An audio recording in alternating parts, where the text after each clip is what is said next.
hustler in the world. This is Savage Part 2. Don't tell me about I uncovered every secret from the last 30 years. And I have given all the proofs of who was involved with Diddy. I have presented the videotape of Diddy's parties as evidence. Now no one can save Diddy and the other celebs. Jay-Z, after watching the rest of the documentary, you'll understand everything. Whatever I want, I get. Whatever I want, I fucking get. Today just flipped Sean Combs' world upside down, out of nowhere. No promo, no hype, no press. Netflix dropped part 2 of Sean Combs, The Reckoning. No countdown, no premiere event, no media parade. It just appeared like a bombshell in the middle of the night. When something this intense lands in total silence, it's not meant to entertain first. It's meant to warn. This drop isn't a continuation, it's an escalation. This time there's no need for fancy narration or long explanations. The truth speaks for itself. We're talking raw clips that were never supposed to resurface. Real footage, wild party scenes, secret calls, planning convos, moments that were never meant to see daylight again. These aren't stylized reenactments. They're real snapshots of power, fear, and chaos. And for the first time, Jay-Z's name isn't just floating around the edges. It's right there, tied close to the footage, almost uncomfortably so.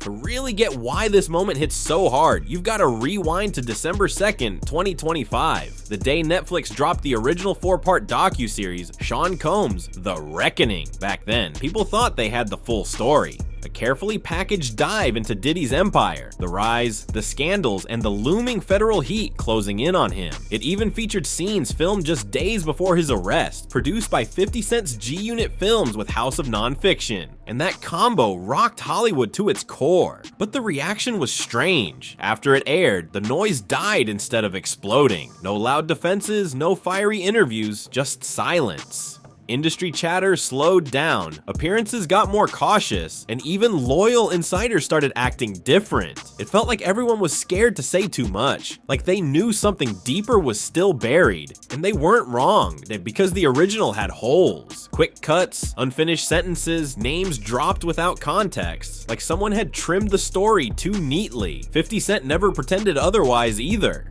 In interviews, random comments, even throwaway remarks, he kept hinting at the same thing, like he knew there was more coming, and when it dropped, it wouldn't be pretty. What you saw before wasn't the whole picture. That line hits different now, because part 2 makes that truth feel even heavier. This new drop doesn't waste time explaining itself. No recap, no warm-up, no friendly intro for new viewers. It expects you to remember what happened last December. And even more, it expects you to remember what was left unsaid. There's no hand-holding here, no comforting setup, just raw, unfiltered pacing that forces you to sit in it. Instead of racing forward, the story slows down, letting every clip breathe and build tension. Scenes that once felt random suddenly line up like puzzle pieces. Connections start clicking on their own. Conversations that once sounded casual now hit with a whole new meaning. The wild part? The documentary doesn't even tell you what to think. Your own memory starts doing the heavy lifting. And that timing, and that's no accident. This thing dropped right in the middle of chaos. Legal appeals still pending, civil lawsuits quietly stacking up behind the scenes, and the public still arguing over what's real. This release didn't show up during a calm moment. It landed like a spark in a room already full of smoke. Silence right now isn't neutral anymore. It's part of the story. The biggest shift in this second chapter is where the camera chooses to stay. There's no glamour, no stage lights, no red carpets this time. Forget the showbiz polish. Now it's all about the off-guard moments. After parties, side talks, scenes caught right before someone says, cut. The moments that usually disappear because they make everyone too uneasy when seen back to back. And that's the real power of this release. It doesn't scream for shock value or cheap drama. It builds pressure quietly, letting the truth speak through the timing, the silence, and the moments nobody ever planned for the world to see. This new chapter doesn't build tension with explosions. It builds pressure through proximity. The same faces keep showing up in the same rooms, across different years, same vibe, same tone, even when the situations change. That kind of repetition doesn't feel random. It starts forming a pattern that's hard to unsee. Every time those familiar expressions flash back, you feel it, like a loop that's been running way too long. What really messes with your head is the lack of explanation. Long stretches go by with zero commentary, no narrator guiding you, no captions telling you what to believe. You're just shown who's there, when they were there, and how often these setups repeat. And suddenly, your brain starts doing the math on its own. Once the years collapse and you see all those moments side by side, the gaps vanish. And when there are no gaps, forgetting isn't an option anymore. The tone is colder this time too. Way colder. The first documentary felt like a revelation, like everyone was finally seeing behind the curtain. But this one feels like the aftermath. Consequences settling in, reality getting heavy. The energy has shifted from outrage to acceptance, like the story's no longer chasing reactions. It's letting the truth sit still and sting. That's the point where reputations stop shaking and start solidifying. Outrage fades quick. Records don't. Think about that for a second. If real clips, real calls, and real images exist and nobody comes forward to explain them, is that silence just coincidence? Or is it strategy? Let that sink in. Drop your thoughts in the comments. Because staying ahead of this story means paying attention before the headlines spin it for you. And here's another thing people can't ignore. The way Netflix and everyone involved are handling this rollout. There's no panic, no rush to block it, no legal firestorm trying to erase it, just cool, careful statements about narratives being twisted. But that calm raises a question of its own. If nothing in this footage has weight, why let the rumors hang? Why not confront it straight up? That hesitation feels intentional. This chapter doesn't throw new accusations or go wild with claims. It just lines up the pieces and forces you to look. It compresses time, removes all the hiding spots, and when that happens, suddenly everything looks consistent. It's not about a consistency of actions anymore, it's the consistency of avoidance. The way people seem to know exactly what to say and exactly what not to say. By the time you hit the halfway mark of this documentary, something inside you changes. You're not watching to find out what happens next. You're watching to see how people react now that everyone in the room knows the cameras are rolling. And those reactions, or that tight-lipped silence, start speaking louder than any footage ever could. That's the moment this documentary turns dangerous. Not to one person, but to the system. Because the system depends on time doing the cleanup, on distance blurring the details, on attention drifting before the full picture forms. But that trick isn't working this time. Viewers aren't just reacting emotionally anymore. They're studying the structure, connecting the dots, replaying clips, and noticing the exact second where explanations stop just short of the truth. Nothing here feels rushed, and that's on purpose. When you move too fast, you make mistakes. But patience? Patience lets the whole scene breathe. It invites people to notice. And those quiet observations, they don't fade when the screen goes dark. They stick around, echoing in your mind long after. By the end of this stretch, the message becomes crystal clear without ever being spelled out. This story doesn't need new footage to survive anymore. It's feeding on what's already there and what's still being avoided. The silence that once acted like a shield has flipped. Now it's evidence. Every move from this point on will be studied differently, not because something new was exposed, but because the pattern isn't hidden by time or distance anymore. Once you catch it, you can't unsee it. And that's when the real pressure kicks in. When a story stops feeling like entertainment and starts feeling like proof. That shift creeps in quietly. No explosive moment, no viral clip, just a slow burn that changes everything without making a sound. This chapter doesn't hit with one big punch. It builds weight slowly, piece by piece. Every repeated answer, every recycled explanation adds up until the pattern becomes impossible to ignore. The same tone, the same dodge, the same careful phrasing showing up year after year. That's how the pressure grows. You can feel the story looping, circling around clarity, but never landing on it, like someone's trying to stay one step ahead of being fully understood. This part of the documentary doesn't move in a straight line. It slides sideways. Forget timelines. This edit plays with time.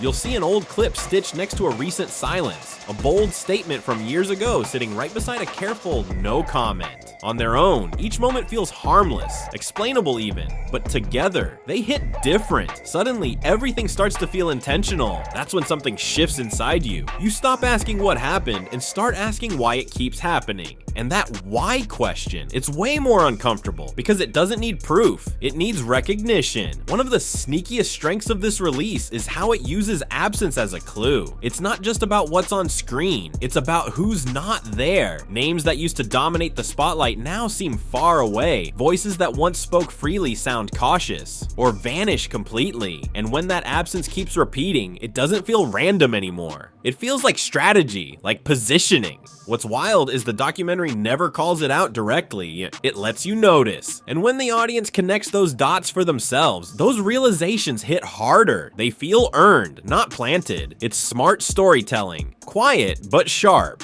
Then another layer starts revealing itself. How the narrative was managed over time, not denied outright, managed. Certain controversies were allowed to bubble up just long enough to ease the pressure, then left to fade away. You start seeing the pattern, vague statements with no timelines, clarifications that never clarify, promises of answers that quietly expire. And then comes the real trick, time. Time becomes the tool. Because when time stretches out, urgency fades, and faded urgency means control stays intact. That's what this chapter exposes, how distance itself became the strategy. It wasn't about resolving the questions, it was about outlasting them. Every pause, every delay, every let's move on wasn't coincidence. It was calculation. And once you notice that, the silence stops feeling empty. It feels powerful, even dangerous. As these clips pile up, something subtle but powerful starts to stand out. The language. It never really changes. No matter how different the circumstances look, the tone stays smooth, calm, careful, almost rehearsed. The words avoid absolutes. Never too strong, never too final. Nothing in the statements is exactly false, but nothing is truly complete either. That gap, that incompleteness, stops being a mistake and starts feeling like a strategy, because incompleteness protects. When a story's complete, it demands a response. But when it's left open-ended, it buys time. And time always favors the people already holding the power. The documentary doesn't need to spell that out, it just shows it. You start to see how accountability gets recognized in theory, then redirected in practice. How people sound responsible without ever being held responsible. You notice how concern gets expressed in big, vague statements. But the specifics, they stay just out of reach. What makes it even more eerie is how normal it all feels, because you've seen this before, not just here, but everywhere in the industry. A scandal drops, a short response follows, everyone acts serious for a week, then the spotlight shifts and suddenly the story's stamped handled. But handled doesn't mean solved, it just means paused. And this documentary breaks that illusion by compressing years of that behavior into one sitting. When you see it all back to back, the old pauses start looking suspicious. Those silences feel heavier, not because of what's hidden, but because of how often they show up. What once seemed like natural space now looks like strategy. At this point, your role as the viewer changes again. You're no longer just watching to learn, you're watching to verify. Every clip becomes a test. Every new statement gets compared to the old one. Every decision not to speak becomes its own record. The audience starts keeping score. Not of what's said, but of what's left out. Normally, this is where stories fade, where attention drifts, where people move on and momentum dies out. But this time, that doesn't happen. Instead, the tension tightens. The repetition stops feeling boring. It starts feeling intentional. Not repetition of the same footage, but repetition of behavior. The same tone, the same deflection, the same calm confidence that expects the moment to pass. It's like the whole playbook's being revealed on screen, and that's when it hits. This isn't chaos, it's procedure. That steady repetition doesn't feel emotional, it feels structured. And structure means design. It's uncomfortable to realize how long this approach has actually worked. Not because anyone was fooled, but because no one needed to be. The system didn't have to lie, it just had to slow everything down. Let discomfort fade naturally, let memory scatter, let attention drift. That's the real power. Not control through deception, but control through delay. And once you see that pattern laid bare, you realize it's been hiding in plain sight the entire time. For years, that silence worked like a charm, but this chapter blows the cover off it. It shows that silence wasn't passive at all. It was strategic. Every pause, every delay, every vague response was perfectly timed. It showed up exactly when too much clarity would have forced the truth to line up. When stories that were safer apart might have collided if anyone looked too close. You start to catch the rhythm. Explanations that always stop right before they get specific. Conversations that slide away from timelines. And accountability replaced with soft, polished phrases that mean everything everything and nothing at the same time. Nothing outright false. Nothing solidly provable. Just incomplete. And when incompleteness keeps repeating, it stops feeling random. It becomes a method. The documentary doesn't rush to any big conclusion. It lets the silence breathe, lets the discomfort linger. It gives viewers space to recognize that what once looked like separate incidents were never truly separate. They were chapters of the same story, stretched out just far enough to look unrelated. Once that realization hits, everything old feels different. The confidence in old interviews starts to sound practiced. The distance between events feels deliberate, not accidental. Not because new facts have dropped, but because coherence is starting to replace coincidence. Suddenly, the whole picture feels heavier. Not louder, just heavier. More grounded. Now you're not watching for the next reveal. You're watching how people react. Who speaks up? Who stays quiet? Who shifts their tone? Who suddenly steps back from the spotlight? At this point, silence doesn't feel like self-control anymore. It feels like a move, and that's when the balance flips. The narrative slips out of the hands of the people at its center and into the hands of time. The power moves to the timeline itself, to the memory of what's been seen, to the context that can't be rewritten. From here on, every absence stands out, every pause gets noticed, every no comment adds pressure instead of releasing it. And that pressure doesn't come from noise, it comes from consistency. The repetition of behavior, tone, and timing builds a quiet force that can't be ignored once you've seen it. By the end of this segment, you realize something deep. This story isn't surviving on new evidence anymore. It's being kept alive by unresolved history. And unresolved history doesn't fade just because people stop talking. It waits, patient and steady. That's when the tension shifts completely. It's no longer about what's being revealed. It's about what's being measured. The film slows down even more, like it knows the audience finally sees what's really keeping this story alive. The weight of everything that was never finished. The documentary slows down here, not to add drama, but to widen the lens. It stops asking what happened next and starts asking something far more revealing. Why were certain moments ever allowed to fade without resolution?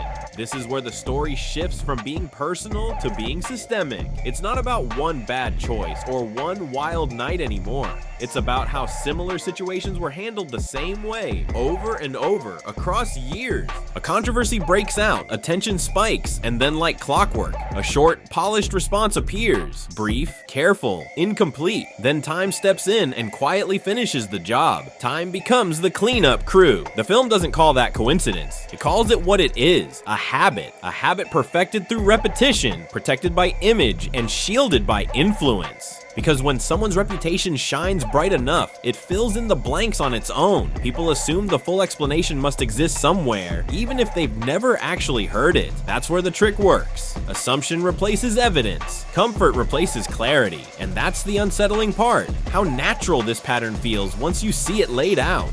Silence gets mistaken for dignity, distance gets read as maturity, and unanswered questions, they get labeled old news just because enough time has passed. But here's the truth. Time doesn't fix stories. It just spreads them out until people stop connecting the dots. By collapsing decades of scattered moments into one continuous flow, the documentary rips away that illusion. Suddenly, the gaps you once ignored stand out like flashing signs. Pauses that used to feel harmless now look planned, and answers that once sounded final now feel like they were framed. That's when the film transforms completely. It stops being about content and starts being about contrast. You begin to notice the split between public confidence and private caution, between bold statements made on record and quiet moves made off camera, between moments when engagement could have brought clarity and the deliberate choice not to engage at all. The film never shouts accusations. It never claims deception outright. It doesn't have to. The power comes from what's shown side by side. The repetition, the restraint, the rhythm of avoidance. That's when you realize the system itself has been the main character all along. And silence wasn't a byproduct of it. Silence was the design. This chapter hits deep. It shines a light on separation, because separation isn't just distance, it's protection. It's what allows people to keep things looking clean while still staying disconnected enough for every version of the truth to survive side by side. That distance creates just enough space for multiple interpretations to exist without ever colliding. And when you start stacking those layers, you begin to see the real trick. Narratives don't survive by controlling everything, they survive by controlling engagement. If you don't engage, you don't add new material, and if no new material exists, the old stuff stays in limbo, not disproven, not clarified, just unresolved. And that unresolved space, that's where power loves to hide, because ambiguity doesn't expose, it protects. What makes this part of the documentary so powerful is how calm it is. There's no heavy music trying to steer your feelings, no flashing captions shouting, "Look here." Everything's quiet, methodical. Clips are simply laid next to each other, and the tension between them does all the work. That friction builds its own heat. Suddenly, old interviews start replaying in your mind, but they don't sound the same anymore. Answers that once felt confident now feel calculated. Statements once accepted as honest now sound carefully trimmed. Not lies, just selective truth. And that selectiveness is its own form of control. Then the documentary zooms in on how accountability was often mentioned, but never placed. You hear concern, regret, sympathy, all those safe words, but never a direct line to who was responsible or when it happened. Everything sounds heartfelt yet perfectly vague. This isn't shown as proof of guilt, it's proof of method, a system built on patience, on letting attention wear itself out before the full picture ever comes together. And for a long time that method worked. The pattern held, but right here something shifts. The audience stops reacting emotionally and starts watching structurally. Instead of asking, "Is this true?" people start asking, why does the response always look exactly the same? That's the moment everything changes. The film leans into repetition again.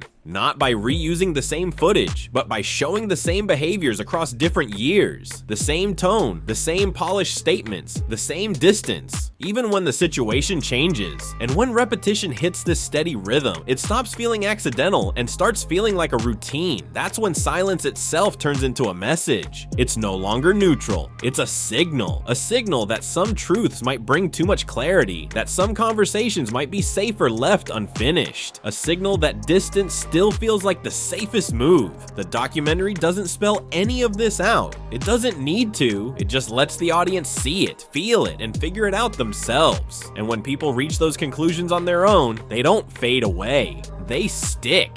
These realizations don't fade when the screen goes dark, they stick. By this stage, the story doesn't need speed or hype anymore. It has gravity, and gravity doesn't rush, it pulls. You can feel it in the pacing, how each silence lasts just long enough to make you notice who seems calm inside it, and who suddenly looks uncomfortable. That contrast starts saying more than any confession ever could. Some people speak wide and vague, others talk in circles, not because they've got nothing to say, but because getting specific means leaving footprints, and footprints can be traced. Specifics create reference points, and reference points invite comparison, and comparison, that's the real danger. The film doesn't show denial when it shows delay. Clarity was constantly postponed, pushed to later, and later never really showed up. After a while, those delays stop looking cautious and start looking like avoidance. And that's when the shift hits the audience. They stop watching the story and start studying it. Every tone, every pause, every perfectly worded answer becomes data. Viewers start measuring everything, the timing, the rhythm, how narratives subtly shift when pressure builds. And that pressure, it's not coming from social media noise or public outrage. It's building internally, inside the very structure that once relied on time to blur the edges. But time isn't blurring anything anymore, it's sharpening it. Old clips suddenly hit different. Words that once sounded neutral now feel crafted, not fake, but calculated. Designed to sound sincere while keeping the loop open just enough to avoid closure. That's the quiet tension running through this stretch. Nothing blows up, but everything tightens. And that's exactly why it works. Explosions fade fast, patterns linger. Patterns don't demand belief. They simply repeat until you can't ignore them anymore. They settle in, patiently, until recognition becomes unavoidable. By now, the audience gets it. The story's no longer owned by headlines or breaking news cycles. It belongs to memory, and memory doesn't reset just because the spotlight moves on. It holds on, replaying what was seen, what was said, and what was carefully left out. That's the final pull of this gravity. It doesn't explode, it endures. By the time the story reaches this stage, the pressures change shape completely. It's not coming from what's being shown anymore. It's coming from what can't be unseen. The documentary stops feeling like a release and starts feeling like a record. Not a record built to shock, but one designed to last. Because real records don't live off outrage. They live off memory. And that's where the truth settles in. Power doesn't usually crash and burn. When power gets exposed, it adjusts. It slows down, gets quiet, learns how to survive under the radar. Because silence, when used right, doesn't mean defeat, it means time. And time has always been the safest hiding spot for stories that never got fully told. But this time isn't erasing anything, it's stacking it. Every old interview that pops back up suddenly feels heavier. Every clip that once floated by unnoticed now lands with force. Words that used to sound harmless now feel crafted, not flat out dishonest, but incomplete by design. You can almost hear how each sentence was built to calm the moment without leaving a trail anyone could follow later. That's the tension holding everything together now.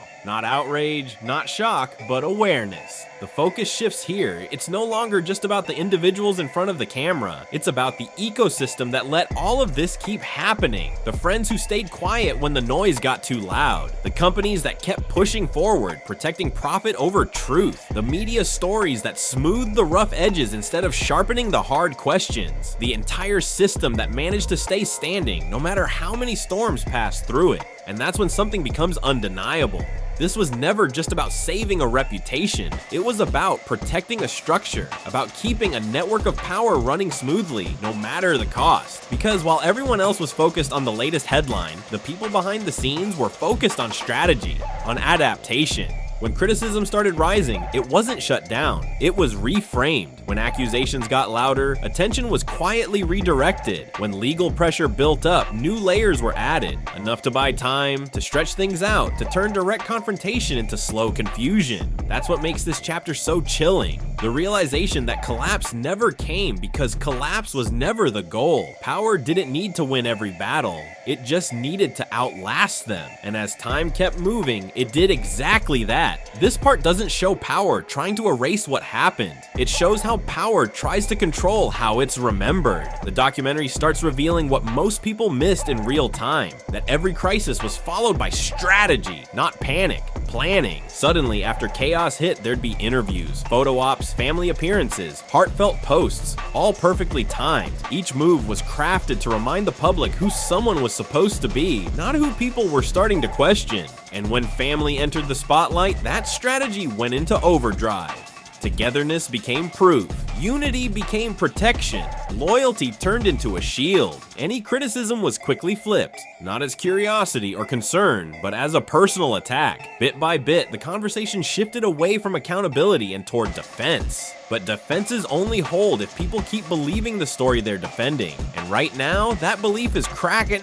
Because what's different in this chapter is that the premise itself is being challenged. The documentary doesn't point fingers at one person. It does something heavier. It suggests that influence, when it goes unchecked, doesn't fade. It evolves. Power doesn't vanish after controversy. It scales up. It adapts. The story stops being about fame or scandal and starts tracing how systems shape behavior, how silence, loyalty, and control all get learned early, long before they're ever used as survival tools. That's why this final stretch hits so hard. It circles back to the beginnings. It looks at how boundaries were drawn or blurred, how silence was taught, not as weakness, but as method, how patterns formed in private before they ever showed up in public. The film doesn't scream these ideas, it just shows them and lets you sit in that realization. As the closing scenes play out, the past begins to echo through the present. Old interviews replay, but now they sound different. Jokes that once felt light now land heavy. Smiles that used to seem natural now look performed. The same clips haven't changed, but you have. You're finally seeing them without the noise, without the distractions, without the PR polish layered on top. It's not about rewriting history anymore. It's about finally reading it straight. And as this final truth unfolds, something else surfaces. The real pushback didn't happen when the first documentary aired. It happened after word spread about this one. Suddenly, there were cease and desist letters, defamation claims, denials, all hitting at once. Not because the story was old news, but because everyone sensed what was coming next. That's the power of this ending. It doesn't close the story, it clarifies it. You realize that control doesn't always come from lies. Sometimes it comes from timing, visibility, and the constant effort to make sure people remember the version of the story that feels safest to believe. Timing. That's the word that changes everything, because timing isn't random, it signals awareness, it shows concern, it reveals that what's being dropped now cuts deeper than anything that's come before, and that's exactly why everyone's paying attention this time. Not just fans or critics, but institutions, platforms, and corporate partners too. All the people who once stood comfortably close are now quietly stepping back, reevaluating how near they really want to be. Because once a narrative starts tipping, it doesn't ask for permission, it just moves. As the story hits its closing stretch, the documentary circles back to right now, to the present moment, to the new projects, new partnerships, and new documentaries trying to reshape the story, to reclaim control of the narrative. But the contrast is glaring. On one side, there's a sleek, polished image built around resilience and misunderstanding. On the other side, years of footage, testimonies, and patterns that simply won't stay separated. That's where the real decision falls on the viewer. Not about guilt or innocence, but about belief. Do you buy the version being packaged and sold today, or the version that builds itself naturally when every clip, every interview, every action is laid side by side with no filter? Because the most powerful thing to come out of all this isn't outrage, it's clarity. Clarity about how power really works, how it shields itself, how it adapts, how it hides behind influence and routine. It's clarity about how truth doesn't arrive all at once like a headline. It leaks, slowly, piece by piece, until ignoring it becomes harder than facing it. That's why this story doesn't really end with this documentary. It transitions into a new phase, a phase where every old decision, every partnership, every convenient silence gets re-examined under a brighter light. And once that light's on, it doesn't turn off easily. The narrative has momentum now, not the kind that burns fast and fades, but the kind that builds quietly, steadily, until there's nowhere left to hide. And if you've followed this story all the way through, you already see it. This was never about one man. It's about the machinery of power itself, how it's built, how it's maintained, and how eventually it gets questioned. And now those questions aren't being shouted. They're being asked calmly, repeatedly, with evidence in hand. And when questions are steady like that, silence can't hide behind time anymore. So if you're watching closely and stay locked in, because this next chapter won't explode overnight, it'll unfold piece by piece, exactly the way truth always does. Drop your thoughts in the comments. Where do you think this story goes from here? What happens next isn't loud or dramatic, it's quiet, quieter than everything that came before. And that's exactly what makes it hit harder. Because at this stage, the story doesn't move through breaking news or fresh events anymore. It moves through reactions, not through bold statements or angry denials, but through behavior. Who speaks now, and who suddenly doesn't? Who starts watching their words after once speaking freely? Who chooses distance instead of clarity? That's where things get real, because once patterns are visible, reactions become evidence all on their own. The audience begins to notice something subtle but permanent. Every new public appearance is now measured against the past. Every interview gets replayed with new understanding. Every silence carries the weight of earlier silences. Nothing stands alone anymore. Everything has context. And that's the shift power never likes. Because power depends on fragmentation, on keeping moments scattered, separated by time, so attention drifts before memory can line things up.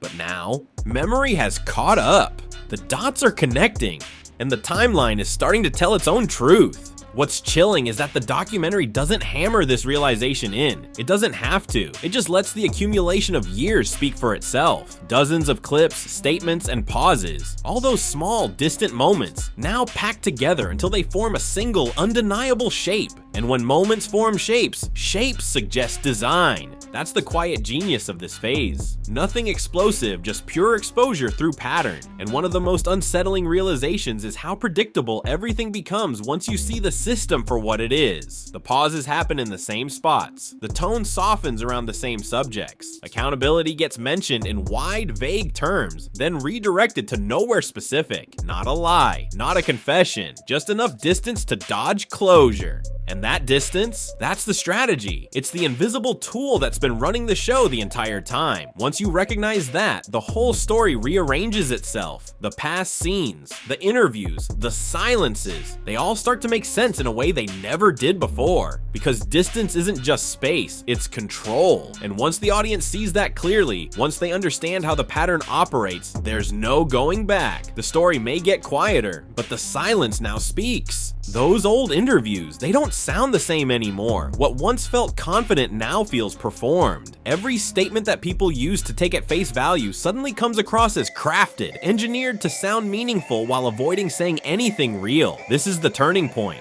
The moment when silence stops feeling like wisdom or restraint and starts looking like a choice, a deliberate, repeated choice. The documentary never spells this out. It doesn't need to. It doesn't accuse anyone. It observes. And that's what makes it powerful, because outrage burns fast, but observation lingers. It stays in your head, making you replay scenes over and over. Once you've seen enough, it becomes impossible to look away. By now, the audience's role has changed completely. Viewers aren't sitting around waiting for a big reveal anymore. They're waiting for alignment, for someone to finally put all the pieces together instead of throwing out fragments. Because fragments can be spun, fragments can be managed, but holes in the story, those can't be patched. This is where the story stops, depending on new footage to stay alive. It starts feeding on absence, on what's not said, what's skipped, what's been avoided for too long. And those unfinished conversations don't vanish. They build, they tighten. The pressure doesn't explode, it compresses silently. And the film uses that silence like a weapon. You can feel it. The pacing slows even more. The quiet moments stretch just long enough to make you uncomfortable. Every time it feels like a truth is about to land, something shifts. Not denial, but redirection. Because denial invites confrontation, but redirection invites patience. And patience has always protected those with control. But here's the twist. Patience depends on forgetting, and forgetting isn't happening anymore. Every resurfaced clip is no longer judged on its own. It's weighed against everything that came before and everything that came after. The audience has turned into the archive. Tone is analyzed, timing is questioned, every single word choice is picked apart. Not by critics, but by memory. And that's when the documentary becomes truly dangerous. Not to one person, but to the system. It doesn't shake power by shocking people. It shakes power by lining things up. It destabilizes through coherence. Because once events begin to align, once behaviors repeat too neatly, once the strategies start showing their seams, the illusion breaks. At that point, the story doesn't even need momentum anymore. It sustains itself through recognition. People aren't waiting to be told what's true. They're seeing it for themselves. The quiet has turned into clarity, and that clarity, it's the one thing power can't slow down. At this point, the story has gravity, and gravity doesn't rush. It pulls. It drags everything closer to the center until distance itself starts looking suspicious. The closer things get, the harder it becomes to pretend that space still exists by accident. That's why what happens behind the scenes matters more now than anything caught on camera. It's not about how loud the responses are, it's about their shape, the cautious phrasing, the brief statements, the polished acknowledgments that nod at concern while dodging the core issue. Those choices aren't random, they're deliberate. They come from people who understand how narratives survive. But survival isn't the same as resolution, and the audience can feel that difference now. What once felt like a story destined to fade has frozen in time, suspended by questions that never expire. And those questions, they aren't loud or angry, they're structural. Why was this never addressed completely? Why did clarity always stop just short of full truth? Why did time do more cleaning up than any actual explanation? Those aren't accusations, they're observations. And observation doesn't need belief, it only needs attention. Attention that doesn't reset anymore. Attention that remembers. By the time viewers reach this moment, something undeniable clicks. This isn't an ending. The documentary might roll its credits, but the story is just moving into a new phase. Because from this point on, every future action will be filtered through what's already been seen. Every silence becomes context, every statement becomes contrast, and every attempt to move forward without facing the past doesn't close the gap. It proves the pattern still exists. That's the real weight now sitting underneath everything. Not spectacle, not scandal, but recognition. Recognition changes everything. It transforms the story from a moment into a memory, and memory doesn't fade quietly. It doesn't vanish just because people stop talking about it. It waits patiently until the full shape of it becomes impossible to deny. That's where the loop closes, not with a shocking ending, but with awareness. Because once awareness takes root, the story no longer needs to be pushed or promoted. It just stays.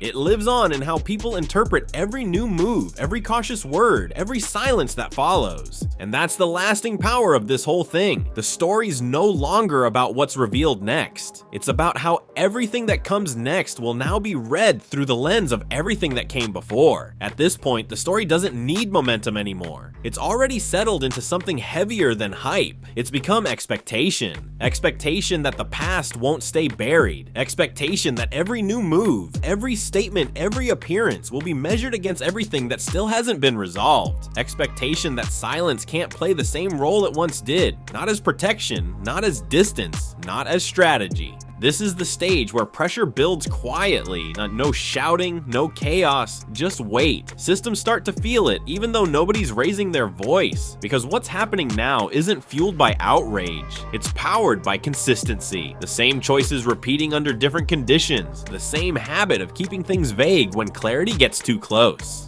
Distance keeps winning over alignment, and transparency always stops right before the truth lands.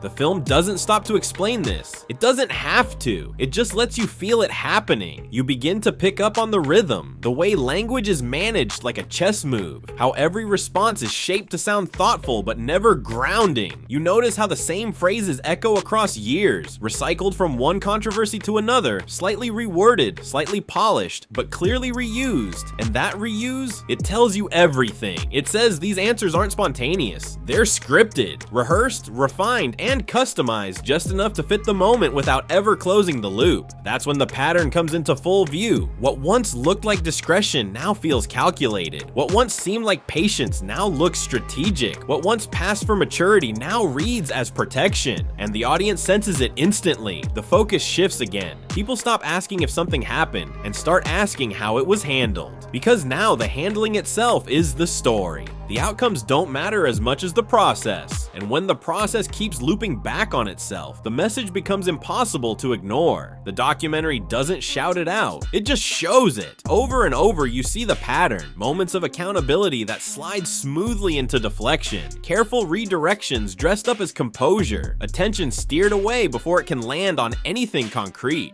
There's no big explosion, no scandalous reveal, just control. Quiet, consistent, calculated control. And that kind of control lasts longer than any loud denial ever could. It's not meant to silence people, it's meant to exhaust them. That's why this phase feels so unsettling, not because it drops some brand new secret, but because it finally erases any remaining doubt about what's already been sitting in plain sight.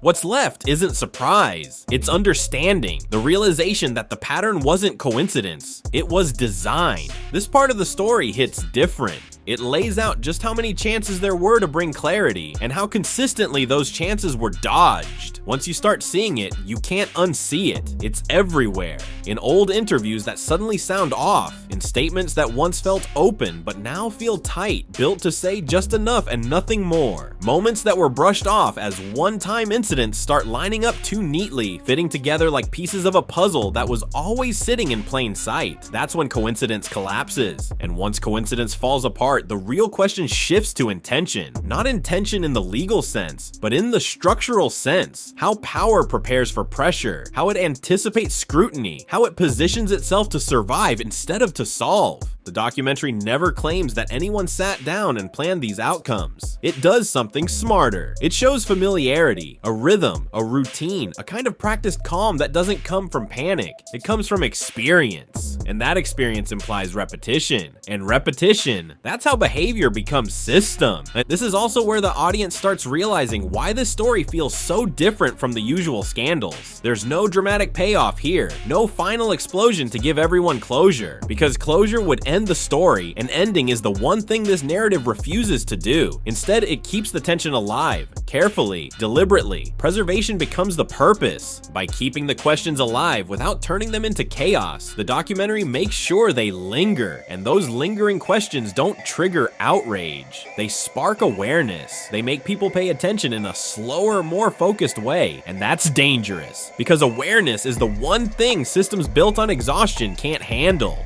Fatigue is what power counts on. It makes people stop comparing, stop connecting, stop remembering. But this time, fatigue isn't winning, because this story isn't asking viewers to react with emotion. It's asking them to observe. And observation doesn't burn out the way outrage does. Observation builds, slowly, quietly, relentlessly. The longer this goes on, the clearer the shift becomes. The people at the center of the story aren't controlling the narrative anymore. They're responding to it. And that difference is everything. Control is proactive, it sets the frame, it defines the tone, it directs attention. But response is reactive. It happens on someone else's timeline. That's the subtle but powerful change happening here. The balance has flipped. The story isn't being shaped from the top down anymore. It's being shaped by accumulation, by consistency, by memory. And once memory starts setting the frame, power can't rewrite it. It can only react to it. Once power starts responding to the narrative instead of controlling it, everything changes, because the frame no longer belongs to them. The frame now belongs to memory, and memory doesn't fade when the credits roll. It stretches across years, across interviews, across silences, across everything that was ever brushed aside and left unfinished. That's why every new update in this story feels so heavy, not because of what's being said, but because of where it lands inside the timeline that's already formed.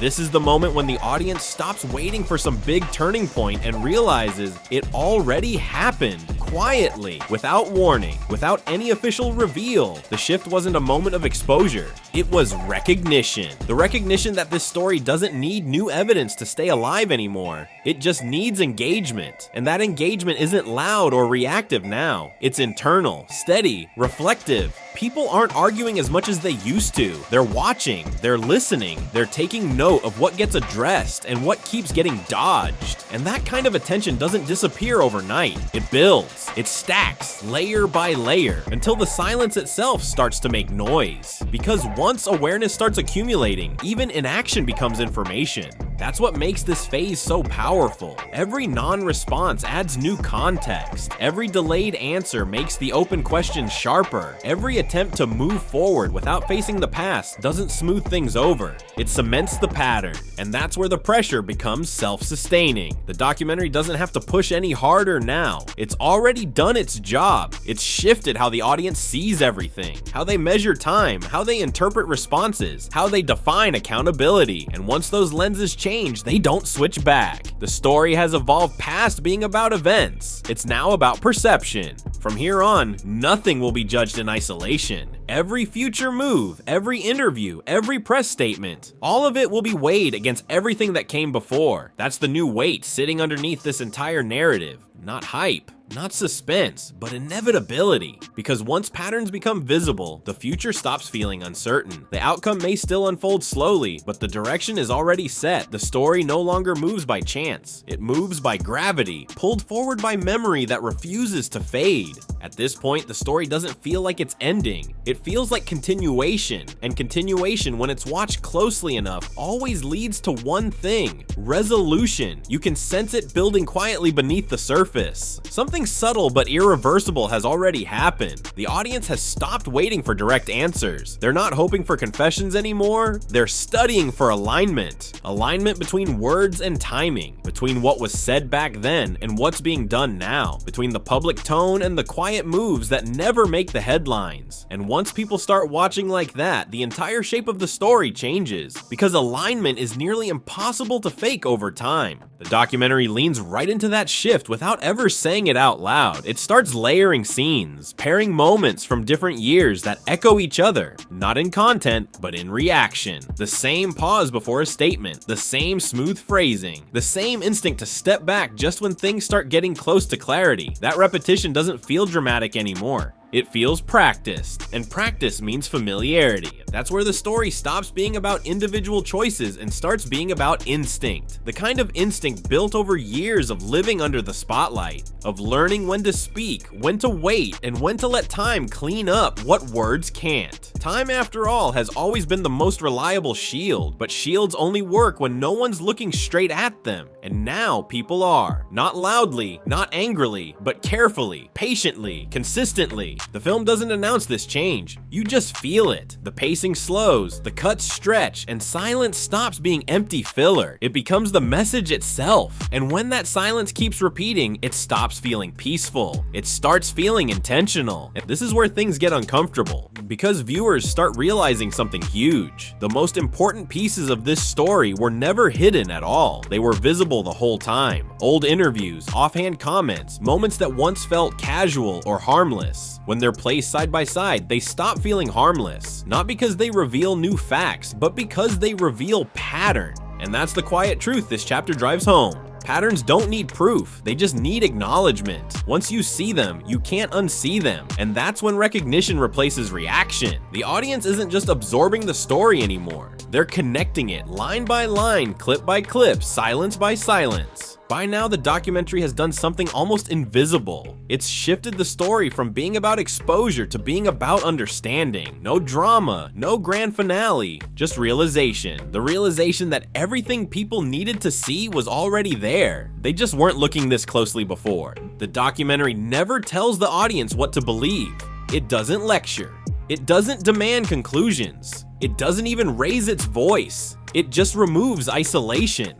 And once those moments stop standing alone, they start carrying weight from each other, from context, from memory. A pause suddenly feels longer, an answer feels shorter, a silence feels heavier. This is where the story starts to feel uncomfortable in a new way. Not because of shocking footage or breaking news, but because everything finally makes sense. Viewers start revisiting memories they didn't even realize they'd filed away, little moments they once brushed off, statements they accepted because no one pushed back at the time. Now those same moments come back, but this time they come with friction, and friction always brings awareness. The focus shifts quietly here. It's no longer about the individuals being discussed. It's about the reactions around them. Not what happened back then, but how it's being handled now. Who's stepping forward? Who's stepping back? Who's shifting their tone, softening their language, creating distance where there used to be confidence? None of those moves happen randomly. They happen in response to pressure. And that pressure doesn't come from accusations. It comes from observation. Observation is harder to fight because it doesn't attack. It just waits. And waiting, when mixed with memory, becomes power, because memory doesn't fade when the noise dies down. It sits there quietly, waiting for the next piece to fit. That's why this phase of the story feels heavier than everything that came before. There's no countdown to a big reveal, no dramatic payoff, no "and that's the end" moment. The tension doesn't explode, it settles. It sinks into perception, into how the audience now interprets everything that happens next. From this point forward, even neutral choices start to carry context. Every move is viewed through what's already been seen, already felt, already recognized. And that's when it becomes obvious. The story doesn't need new developments to stay alive anymore. Every response becomes a development. Every silence becomes new information. The film doesn't announce this, it just lets you feel it. And that feeling lasts longer than any explanation ever could. By this point, the real shift isn't happening on screen anymore. It's happening inside the audience. People aren't just consuming the story now, they're comparing what's being said now to what was said then. Comparing tone to tone, pause to pause, silence to silence. And that's when clarity breaks through, because comparison strips the fog right off the narrative. What once felt vague now feels intentional. What once seemed coincidental now looks structured. And that's the quiet brilliance of this phase. It doesn't have to yell to make its point. It simply lets recognition do the work. And once that recognition lands, it doesn't leave. The audience doesn't need anyone to tell them what's happening anymore. They see it for themselves. This is the point where power loses one of its sharpest tools: ambiguity. Ambiguity is what lets multiple versions of the same story exist side by side, each one vague enough to survive without directly contradicting the other. But once patterns become visible, ambiguity collapses. And when that collapse happens, even doing nothing starts to mean something. That's why the documentary doesn't push forward with speed or noise. It knows momentum isn't the goal anymore. The goal now is recognition. Recognition that the story has shifted into a phase that can't just be moved on from. A phase where time no longer softens edges, where silence no longer resets perception, and where distance no longer hides the truth. The audience feels this shift instinctively, and even if they can't quite put it into words, they might not realize the exact moment it happens, but once it does, their way of watching changes for good. They stop asking, what's next? And start asking, how long has this been happening? And that question doesn't fade with time. It deepens, because the longer it sits unanswered, the heavier it gets. This is where the loop tightens, not through drama or shock, but through continuity. The continuity of behavior, the repetition of responses, the rhythm of silence that keeps showing up again and again. Once that kind of pattern is noticed, it becomes impossible to unsee. From here, what comes next won't feel like a brand new chapter. It'll feel like a continuation of something that's been happening all along. Because the truth is, the story isn't moving forward anymore. It's closing in. The pieces aren't expanding outward, they're converging. And by the time it reaches this stage, it stops feeling like something that's unfolding. It feels like something that has been unfolding for years, only now being seen all at once. That's the difference. The shift in perception. Nothing new has to happen for the weight to grow heavier. The weight is already there, built from alignment, from how moments that once lived far apart now sit side by side, perfectly matched with no gaps left between them. That closeness gives the story its gravity. And that's when the audience realizes that the most powerful transformation didn't happen on the screen. It happened inside them. The shift is internal now. Viewers aren't watching to be shocked anymore. They're watching to confirm what they already feel deep down. And confirmation doesn't need new footage or revelations, it just needs consistency. The documentary understands that perfectly. It stops chasing intensity and lets the final stretch breathe. It trusts the audience to notice what's changed, that the story doesn't need noise anymore to hold power. The silence itself has weight now, and that weight keeps pulling everything tighter until recognition becomes unavoidable. There's no rush toward a clean ending, no attempt to tie it all up neatly, because neat endings make it too easy to move on. But this story doesn't end, it compresses. Old statements don't vanish, they come back. Old silences don't fade, they stack up. And that stacking, that accumulation, is what changes how memory works. You start realizing how often clarity wasn't denied, it was delayed. How explanations were always just out of reach, sitting right past the point of accountability, and how, over and over, time was left to do the work that accountability never did. The film doesn't label any of this as scandal or guilt. It frames it as behavior, and behavior, when it repeats long enough, stops feeling like coincidence. It starts feeling like structure. That's the realization that sticks. The recognition that what once looked like isolated moments were actually habits built into the system itself. The documentary doesn't ask the audience to pass judgment or form conclusions. It doesn't need to, it simply removes the last layer of insulation. And once that final buffer is stripped away, everything sounds different. Words that once floated harmlessly now land heavy. Pauses that once seemed casual now feel intentional. Phrases that sounded polished before now come off narrow, careful, measured to the decimal. And the silence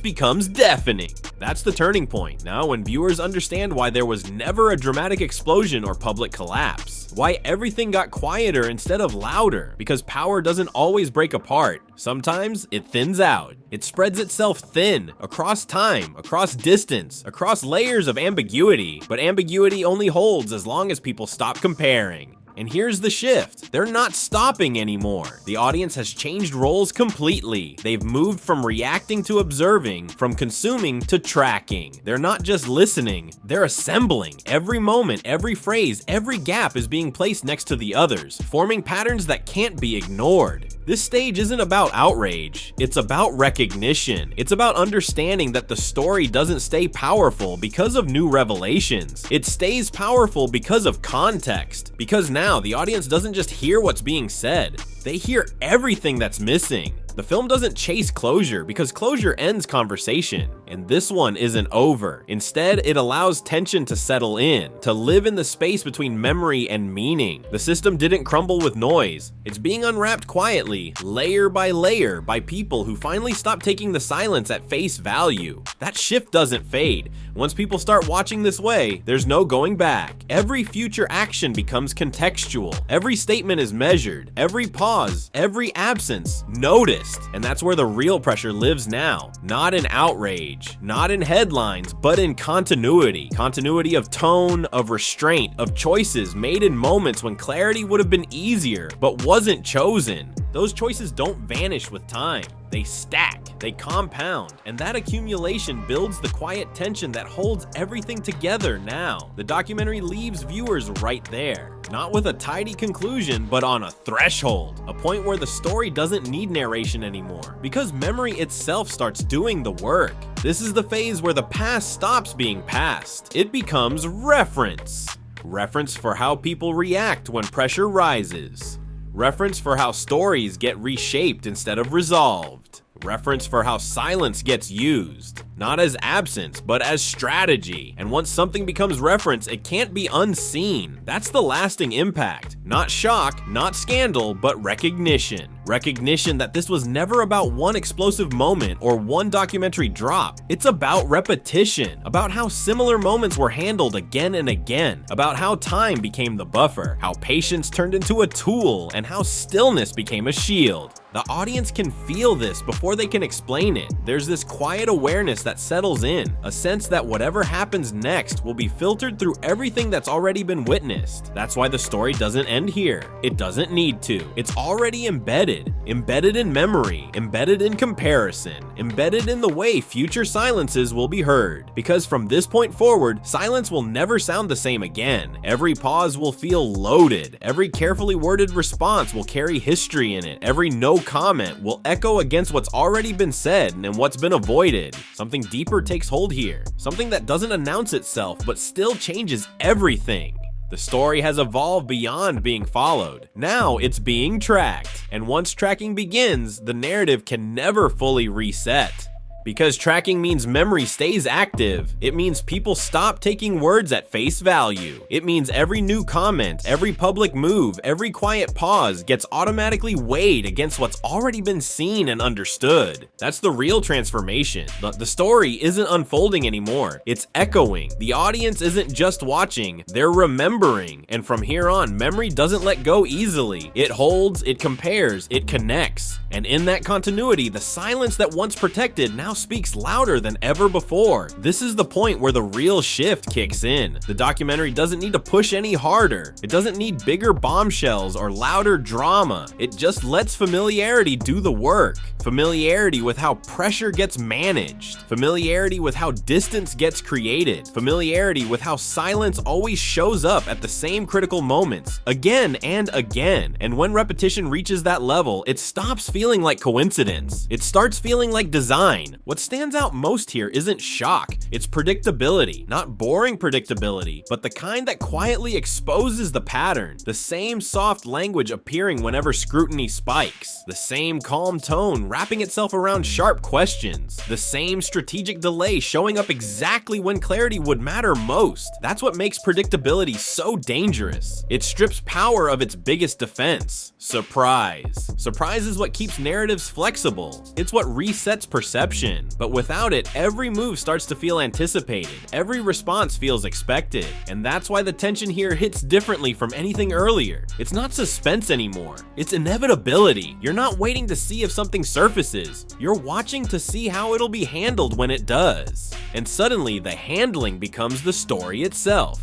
The documentary reinforces this shift subtly but powerfully. It revisits moments that most people once ignored. Offhand comments that seemed harmless, interviews that didn't make waves, silences that passed unnoticed. But now, when those same clips are placed side by side, they start to carry weight. Not because they prove anything new, but because they align. And alignment. That's where things start to get uncomfortable, because alignment wipes out plausible deniability. Not in a legal sense, but in a narrative one. Once the alignment becomes clear, explanations can't just patch over isolated issues anymore. They'd have to address the whole pattern, and that's the real risk. Because addressing fragments is easy. You can isolate them, smooth them out, spin them, but addressing the entire picture? That's dangerous. That's why fragmentation worked so well for so long. It allowed distance, it bought time, it blurred the lines between cause and effect. Now that blur is gone. What's left is connection. Visible, undeniable connection. And connection is power, because once people start seeing alignment instead of noise, the narrative can't reset itself. It can only be recognized. And recognition, quiet, steady recognition, is the kind of pressure no system is built to handle for long.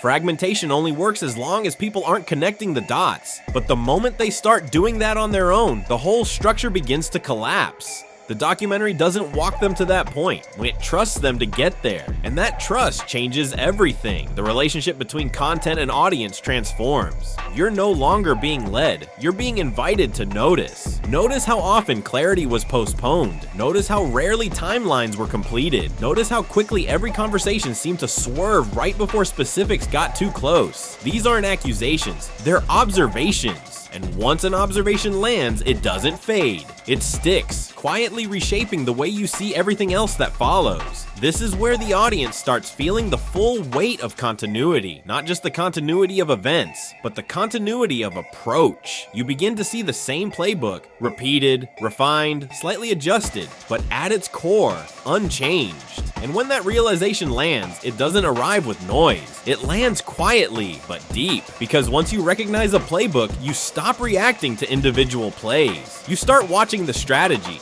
And strategy doesn't always mean action. Sometimes restraint is the action. Restraint in how much gets said. Restraint in how much is addressed. Restraint in how close questions are allowed to get before the subject changes. That's why silence feels heavier now than it ever did before. It's no longer just blank space. It's structured. Structured silence means planning. And planning means awareness. And once awareness enters the frame, everything changes. The audience doesn't need proof of intent. They can feel it through consistency. The same calm tone at the same tense moments. The same careful timing whenever pressure rises. The same subtle avoidance every time specifics come near. Avoidance repeated often enough stops being avoidance. It becomes positioning. Positioning to survive scrutiny without resolving it. Positioning to stretch time without ever closing the loop. But here's the twist. Time isn't playing defense the way it used to, because time only protects narratives when memory fades. And memory, it's not fading anymore. It's sharpening. Every old clip that resurfaces doesn't feel dated. It feels clearer. Every repeated phrase doesn't sound safer. It sounds smaller, tighter, more controlled.